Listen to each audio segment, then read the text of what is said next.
original.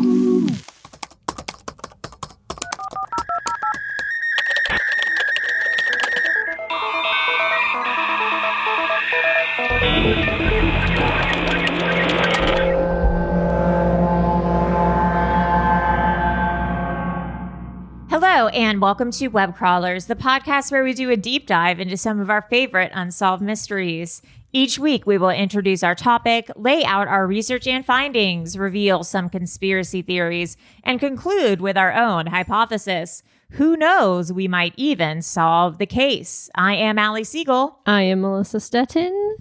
And I'm producer Maria. Web Crawlers has a Patreon to get access to rewards, bonus episodes, shout outs, merch discounts, and videos of episodes a day early.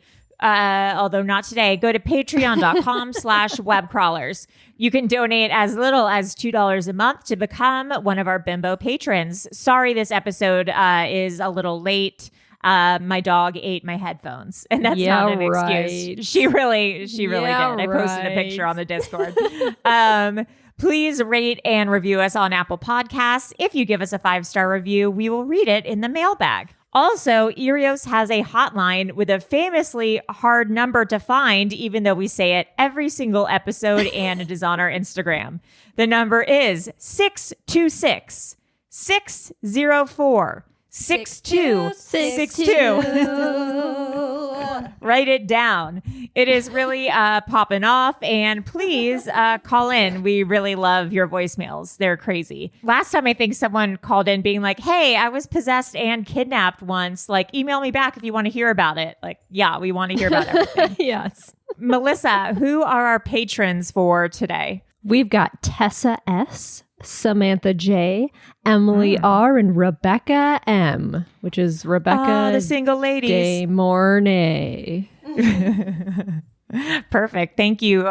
Thank you, people, for joining. Did you see my new shirt? That is so great. Oh, damn. That's the best. That looks so cool. Paris, Rome, London web crawlers inspired by Spike Jones. It's so cool. I wear my web crawler sweatshirt like almost every day. It's finally in the wash. Too. It's so comfortable. It's like so very, soft. Very comfy. Yeah, it's really soft. It's a good sweatshirt. I kind of want to also get it just as a blank sweatshirt. Like, they're good sweatshirts. Yeah, they're like fleece. Yeah, they really are. Performance fleece. Melissa, what is our episode about today? Well, this just so happens to be another suggestion by Dan Tana. So what happens is we have a Discord. Are you trying to replace me? We have a Discord, and Maria's Demon in the Discord every month sends us all the suggestions that people have and puts them in a Google spreadsheet. It's incredible. That's so nice. Thank you. And I just go through them. I like read the stories. I'm like, oh, this story's crazy. I haven't heard this before. And this just so happens to be from Dan Tana. Maria, what are you doing? Maria has a Post-it note that says Allie. I thought it would be fun to write your name backwards so that it showed up looking the right way. No, but it still shows up backwards. I wrote it backwards. I don't think you have your Zoom mirrored. Zoom makes it correct. What about this one? There you go. That's that's good. Did you write that forwards or did you write that backwards? I didn't even, there was nothing on that one. Oh. That's a blank Post-it. There you go, folks. Okay, so this week we're going to talk about tunnels, hard drives, and fires. That's like diners, drive-ins, and dives. Lions, tigers, and bears. Okay, so 26-year-old Bitcoin millionaire and hacker Daniel Beckwitt. Oh my God, wait. Side note, I found out on Thanksgiving that one of my oldest brother deals in Bitcoin. Oh, really? Yeah. Is he like an investment guy? Yeah. Cool. And he Bitcoin's huge. And Ethereum. Oh, I have Bitcoin. Yeah. I thought that was just weird pervert stuff, but apparently it's not. Oh, no. so. It's a thing. Damn. All right. Well, anyways, continue. So back to this 26-year-old Bitcoin millionaire and hacker named Daniel Beckwitt was obsessed with nuclear war. And in 2017, he started building a bunker underneath his house. And he hired people to help dig the tunnels. But he had to pick these people up from their homes and blindfold them to drive them back to his house so the location would remain a secret because he was very paranoid. Weird. But then a deadly electrical fire ended Daniel's project. Whoa. So it all started at a tech conference where Daniel was inspired by a challenge to destroy a hard drive. So how did this tech bro's growing paranoia turn into a tragic fire? Let's get into it.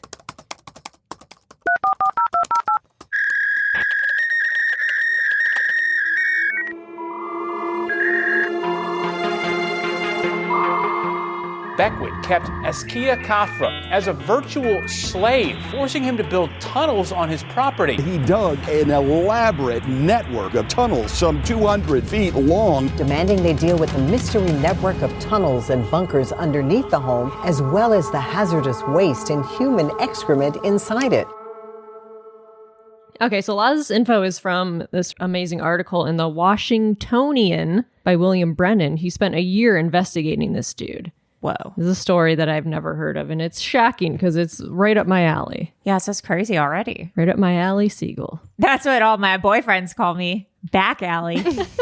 So Daniel Beckwitt was born in 1991 in Bethesda, Maryland. His mom, Linda, was a government attorney, and his dad, David, was an opera singer and even performed at the White House. Whoa. Yeah, his mom homeschooled him from kindergarten to 12th grade. Yikes. He was really into electronics and technology, and he was also on 4chan a lot. And he was also into talking about head transplants, and he was into beheading videos. He was a weirdo. Oh, Cool. cool. Oh, no thanks. Weird. Yeah, he was a weirdo.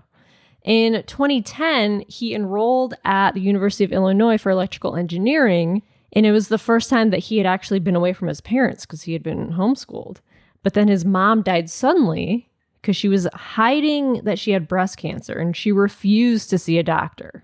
And then Daniel's dad got put in a nursing home for Parkinson's, so this was like kind of a lot for a 19-year-old to deal with.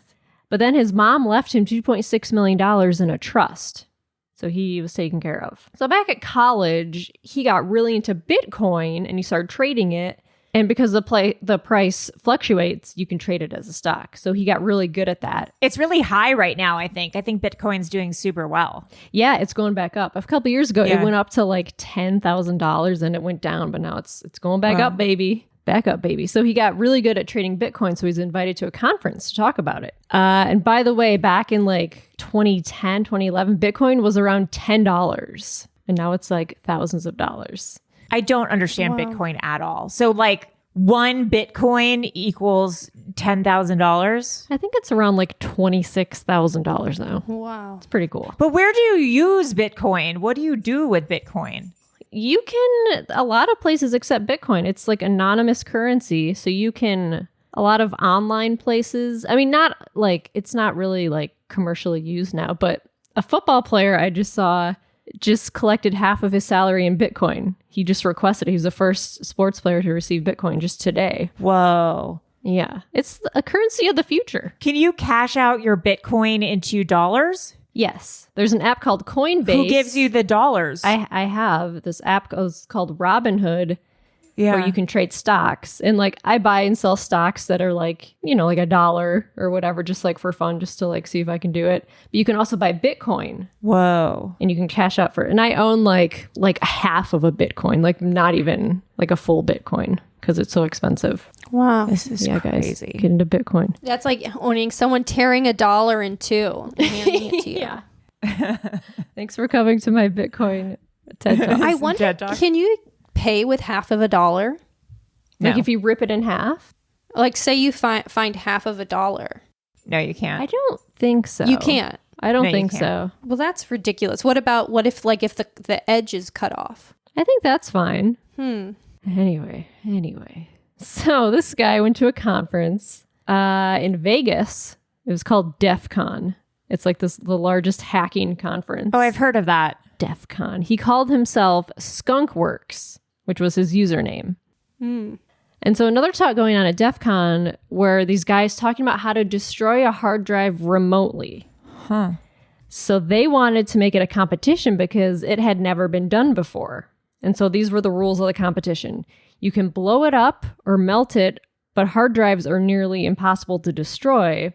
And they didn't want to have any leftover data in the hard drive. Like you can bash a hard drive, Yeah. But like sometimes you can still get like there's still data in there that you can extract from Oh yeah, it. they have that on like the CSI shows. Like Yeah. a hard drive will be burned and they're still able to like get some stuff from Yeah. it. So these guys wanted to figure out what's the easiest way to just like completely wipe it. And they figured out that you could light it on fire and it would destroy it, but they couldn't figure out how to do that remotely without it catching everything else on fire. And so Daniel, our pal Daniel Beckwitt, he was watching that talk and he was very intrigued by it. And so he decided he wanted to try this competition. So he tried a few things to destroy a hard drive. He used lye, which caused a chemical burn, and he used pieces from a microwave to try to shock it to erase it. And he wanted to use thermite that will explode if heat is applied to it, and it also melts metals. So he bought thermite online, and then somehow the campus police found out about it and showed up to his dorm. That's embarrassing. They're like, excuse me, sir, why are you buying thermite?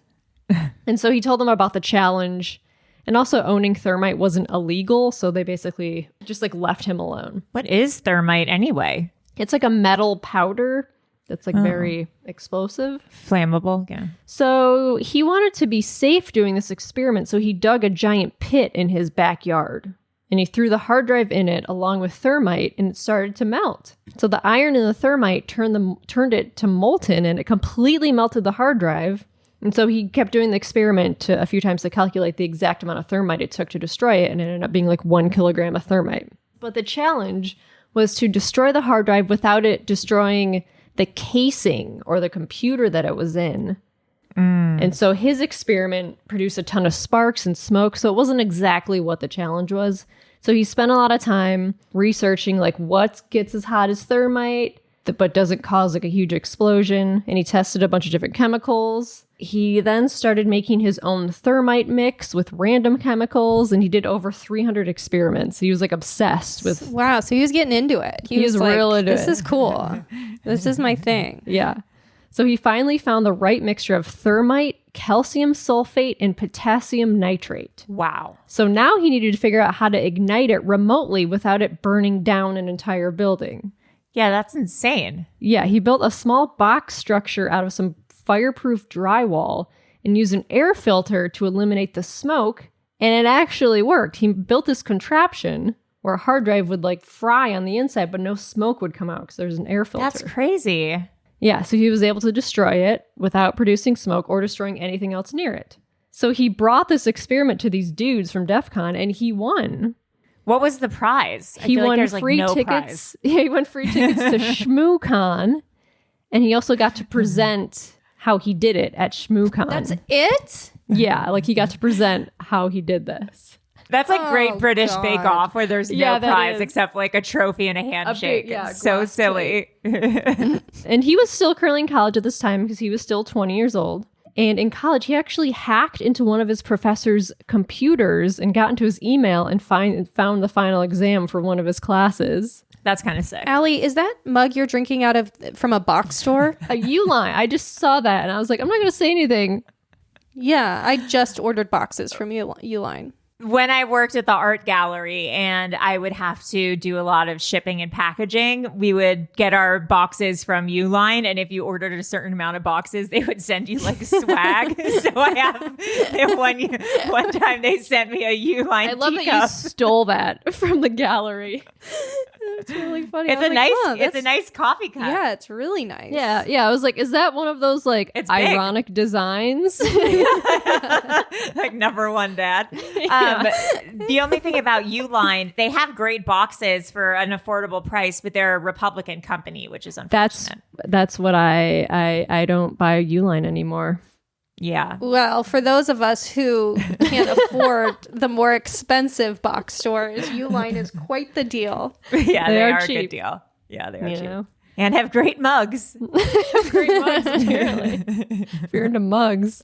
So this guy, Daniel, he hacked into his professor's computer, got the email, got the final exam. He sent an email from the professor's email account to all the students saying, "This email has been hacked. This is the ECE hacker." So the professor noticed this and contacted the campus security, and they looked into it, and they found someone posting on Reddit as the ECE hacker. And so those posts led them to the blog of someone named Skunkworks. And the blog had a picture of Daniel on it, so the police got This a search guy's a warrant. doofus. Yeah, he's like technologically smart, but like he's kind of an idiot. So the police got a search warrant for his house. His room was, this is a quote from the arrest thing. It says the room was riddled with trash, electrical wires, partially eaten food, computer equipment, a bare mattress lay on the floor surrounded by lock picks, a Rucker 22 rifle, and the hood of a fire protection suit. Oh my God.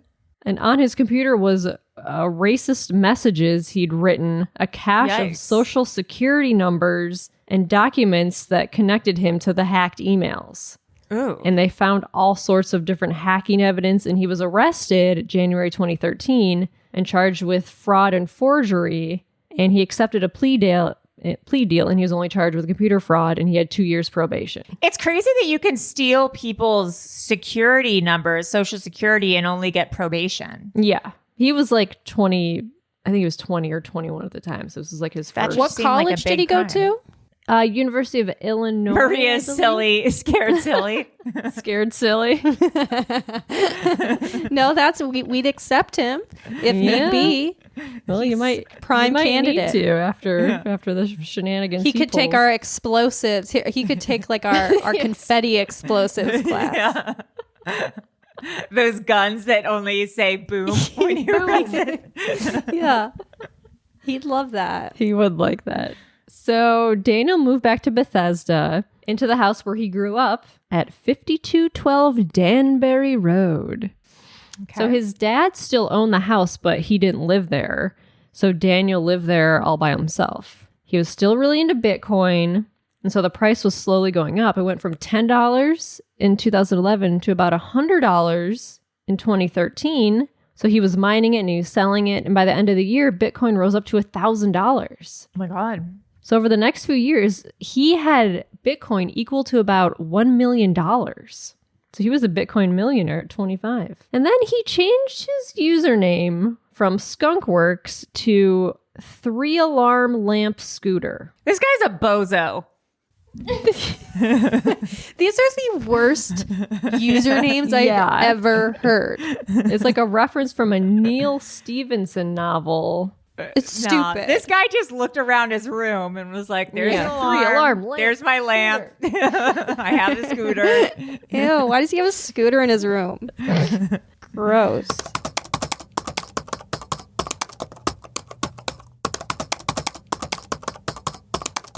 So in 2016, he did a talk at ShmooCon, and he wore a full fire suit on stage, gloves, mask, and the talk was called "This Message Will Self-Destruct in 10 Seconds," where he talked about more ways of destroying hard drives.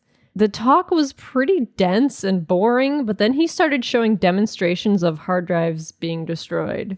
Oh my God. And was the audience like clapping and being like, woo, yeah. It's like that Microsoft video from the 80s where Steve Jobs Steve and Ballmer. Steve Wozniak or whatever, like, yeah! Those are great videos. The videos were filmed in what looked like some sort of underground tunnel. There was like 6-foot high dirt walls. And during this time, he became more worried about the future and politics, and he was worried that some huge nuclear attack against the US was probably going to happen. So he was becoming like super paranoid. And then at DEF CON in August 2016, he did another talk about how to create a do-it-yourself nuclear shelter. And he talks like super fast about physics and chemicals, and he's showing pictures of bombs made from plutonium and the history of nuclear weapons. And then he mentions how Donald Trump was right about the nuclear arms deal. Then he talks about ways to protect yourself from a nuclear attack. And he actually gets cut off by a moderator because his time was up. So he never actually got to the part about how to build a nuclear shelter. And I have video from this. And it's like a crazy person just like rambling.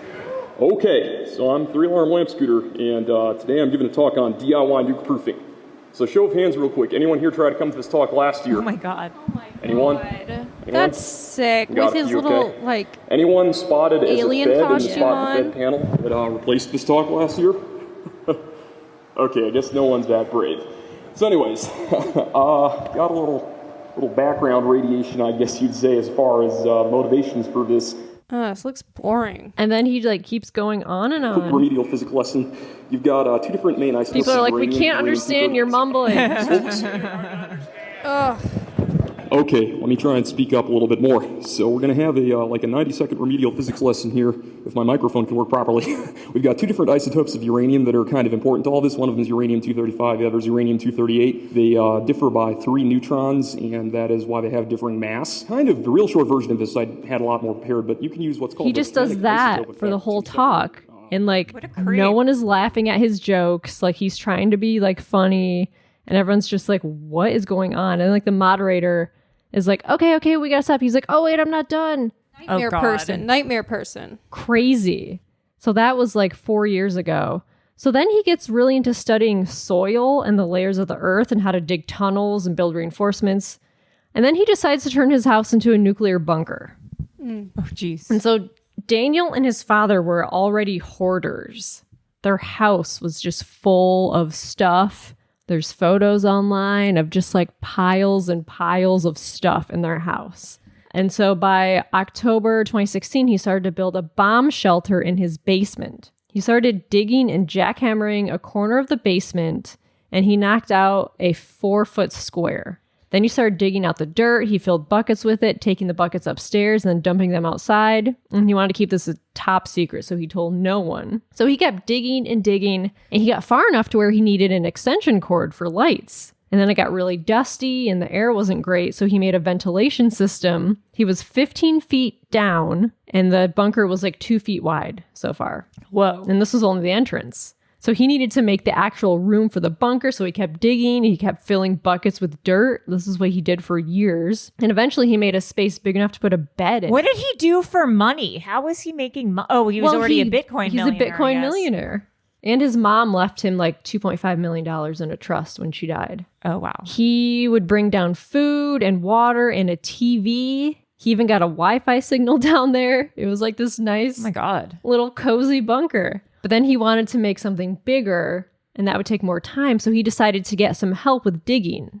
The only problem is that he didn't want anyone to know the location of this bunker. And so he hired this 20-year-old guy named Doug to help with the digging, but he would blindfold him so he wouldn't know where the tunnel was. No way. He would have to go to his house, pick him up, and drive him to the house. And Doug brought his dog along to keep him company, and he spent 6 months working for Daniel digging. Just digging, putting it in buckets, and like taking it out. And then in April 2017, Doug was getting pretty bored, and so he told Daniel he was going to quit, and they left. Yeah, he left on good terms.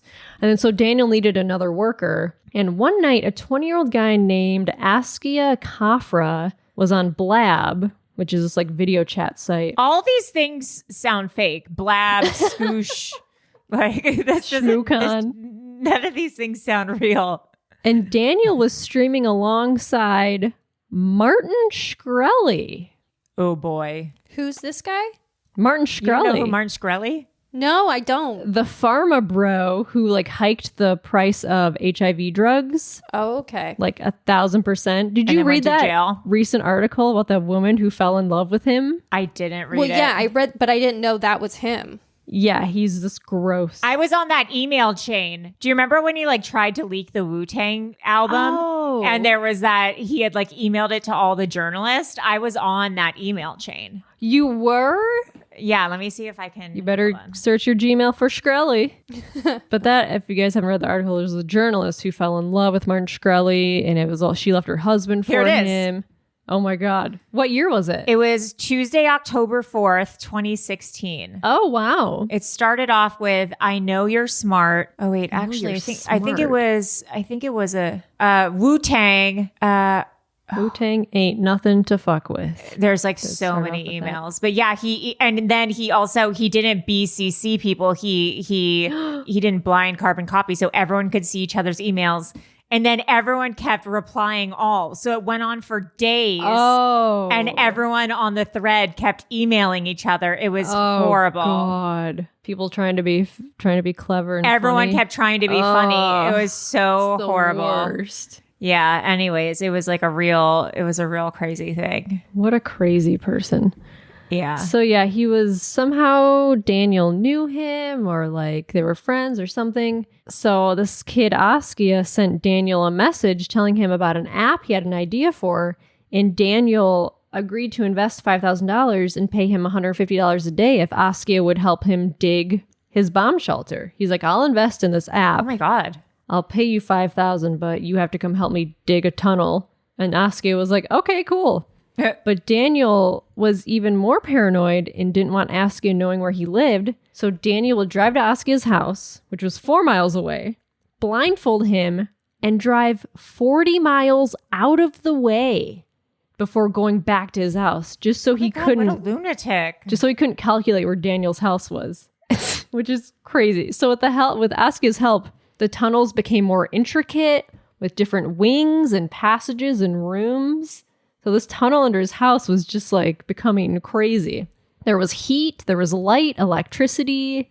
They had TVs, Wi-Fi, there's video game consoles, beds, refrigerators, air filters. There was a bucket to pee in.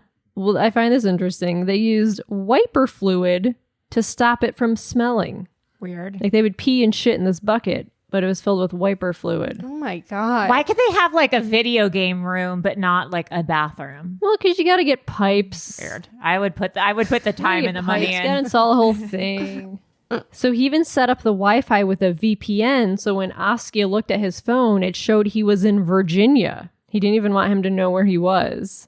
What a lunatic. And then some areas in the bunker were locked. And because of all the electronics and the heaters they used, there were a ton of extension cords down there. There's pictures of this. It's just tons. That's funny. When Askia was working, he would take pictures of the tunnels to send to his girlfriend, and he would post pictures on Facebook. He'd be like, at work. It'd show him like in this tunnel, like digging. Askia didn't go home every night. Sometimes he would work for a few days at a time and sleep in the tunnel. Ew. Because he wasn't allowed to go upstairs in Daniel's actual house. What is this guy's last name? I have to see a picture of him. Daniel Beckwitt. Why does that name sound like familiar? He's just like your basic white bro. Oh my God. Just like a nerd. Ew. Jeez. I hate it. Ugh. And so Askia's, if you Google the bunker, it's fucking crazy. So Askia's parents knew he was doing this work and they were concerned and wanted him to quit. And he told his girlfriend the tunnels were 100 feet long and 15 feet deep. And on September 10th, 2017 at 2 p.m., Askia was working in the tunnels and he smelled smoke. So he texted Daniel, who came down to the basement, and he saw a circuit had tripped in the electrical box. And some of the lights were out because of this. So Daniel tried to find the source of the smoke, but because he's a hoarder, it was very difficult to navigate through all of this clutter. And so Daniel couldn't figure out the problem. So he just switched the circuit breaker back on and he went back upstairs. He's like, oh, it must be something shorted. He just like switched it and went back upstairs. Something I would do. Yeah. No, it's probably nothing. Yeah, There's smoke, probably nothing. So 2 hours later, Daniel smelled smoke and went back down to the basement and he saw a fire and it was spreading quickly because of all the junk down there. And he tried to put it out, but he couldn't. And the basement was full of smoke and he tried to get Askia, but he couldn't see anything. And his lungs were burning. So he ran out of the house and he called 911. And it was around 4:30 p.m., which was the end of Askia's workday. So Askia took off his work clothes and he was getting ready to put on something more comfortable. Sexy. Yeah, and he heard Daniel yelling that there was a fire. So he ran to the tunnel's entrance and he looked up and he saw the fire in the basement. So it didn't start in the tunnel, it started in the basement. Oh, God. Askia was below. Askia climbed up the ladder. He was naked because the theory is that he was in between changing from his work clothes to like his sleeping clothes. So he was trying to climb up into the basement to try to escape. And it was dark from the smoke. And because he was blindfolded every time he went through the basement, he didn't know where the stairs were. He didn't know once he got up into the basement, he had no idea where the door was because he was blindfolded every time he went down there. Right. And it was just full of stuff. So he was trying to escape this room, but he was disoriented from everything, like the smoke and like the clutter. God. The firefighters arrived and Daniel was outside and he told them that someone was still inside. Oh, shit. And so the firefighters opened the door to the basement, and a few feet from the exit, they found Askia laying there naked, but he was dead. That's so sad. Yeah, he was just a few feet from the door, but he didn't know where it was. He had no idea. And so the county boarded up the house and put a sign on it that said it was unsafe to enter. They figured out that the tunnels were about 200 feet long, which is like about the size of like 15 car lengths. Oh my God. Or if we're measuring in Dippin' Dots freezers, that's about 50 Dippin' Dots cars. Wow. I can visualize that. 15 cars or 50 Dippin' Dots freezers. Like, I just like line it. those. Yeah. And so the neighbors were worried that this tunnel was underneath their homes. They're like, what the fuck is he digging underneath our houses? Or is there going to be a sinkhole? So Askia's parents pressed charges against Daniel. He was arrested in May 2018 and charged with second-degree depraved heart murder and involuntary manslaughter. Depraved heart means you had to have taken an extreme risk with someone else's life, but it wasn't premeditated. Oh, interesting. Which is exactly what... Yeah. Like, he didn't want him to die, but he knew what he was doing was dangerous. Yeah, I've never even heard Right. of that. Interesting. So Daniel was aware that the conditions were dangerous, which is what they were trying to prove. And so Daniel's lawyers said that Askia was not held against his will because he was posting photos of himself working on Facebook and he looked happy. That was the defense. Well, he was down here willingly. He looked happy. Right. And then the city sued him for having to fill in the tunnels and demolish the house. Ugh. But I don't believe they've filled in the tunnels yet because they can't get down there. Because the city doesn't let anyone go down there. They've gone down into the entrance and you can see like there's pictures of like the bedroom or whatever, but they don't go far back because no one is allowed to go back there because it could collapse.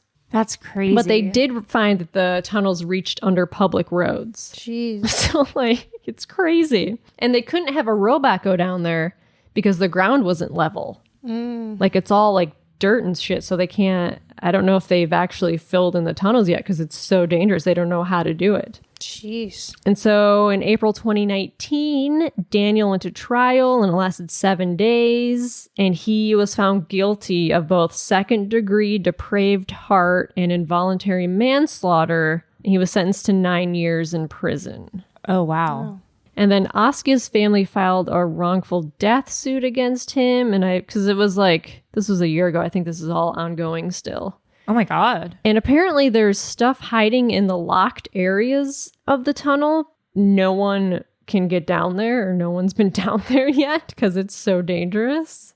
I wonder what's hiding down there. I don't know. Maybe it's Fenn's treasure. And his Reddit page is still up. Like you can read all of everything that he's like commented on Reddit. Jesus. 3-alarm lamp scooter. 3-alarm lamp scooter.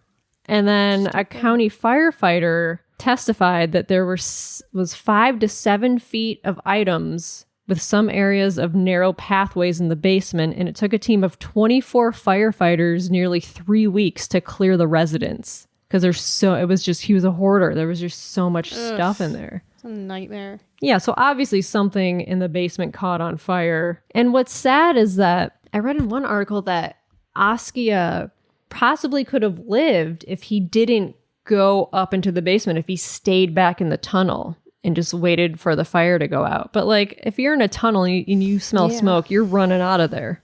Yeah, of course. Wow. All his whole thread is like very His Reddit. yeah, like anti-homeless, like anti-trans.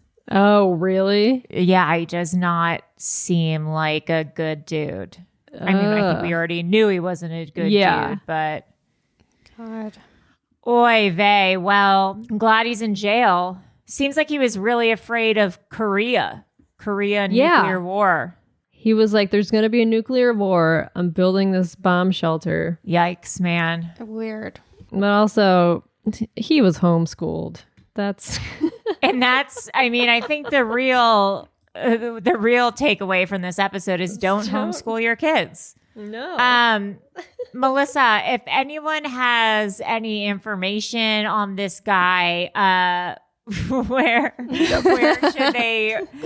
should they contact us? Or if you've ever built a bunker in Or your if you've ever built a basement, bomb shelter, yes. you can email us at webcrawlerspod@gmail.com.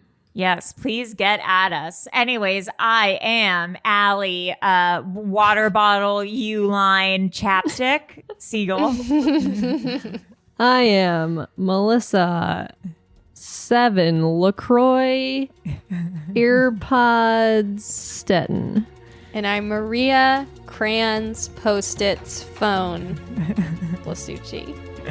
Bye, guys. Crayon. Bye. Crayon. Grand sushi.